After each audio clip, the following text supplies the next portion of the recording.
اس کتاب لا ریب کی تلاوت کو کرنا بھی حضور کی سنت ہے اور اس تلاوت کو سننا بھی حضور کی سنت ہے۔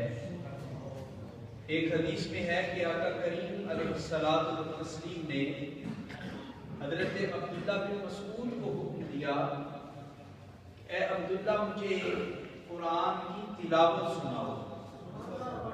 تو جب انہوں نے یہ سنا تو عرض کی، یا رسول اللہ صلی اللہ علیہ وسلم نے کیا مجال کہ میں آپ کو قرآن سنا سکوں؟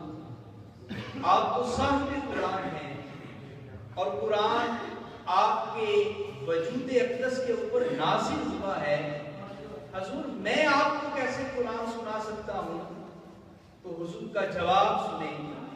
حضور نے فرمایا، اے عبداللہ تم صحیح کہہ رہے ہو، یقیناً میں صاحب قرآن ہوں، قرآن میرے قلب اقدس کے اوپر نازل ہوا ہے، مگر آج میرا دل یہ کرتا ہے کہ کوئی قرآن پڑھتا چلا جائے اور میں قرآن کی تلاوت کو سنتا جاؤں۔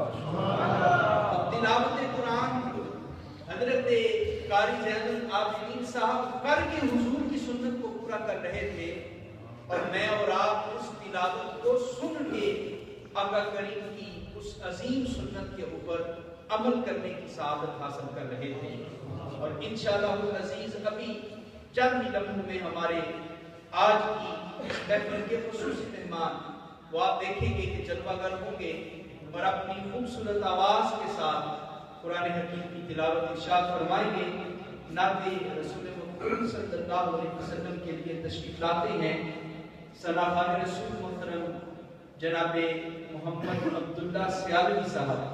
آپ تشریف لاتے ہیں کراچی سے، محمد عبداللہ سیالوی صاحب، اور آ کر حضور علیہ السلام کی بارگاہ میں ہدیہ عقیدت پیش کرتے ہیں۔ نعرہ تکبیر، ابھی سے تھک جائیں گے تو آگے کیا بنے گا، ذرا جاگ کے بیدار ہو کر جواب دیجئے، نعرہ تکبیر،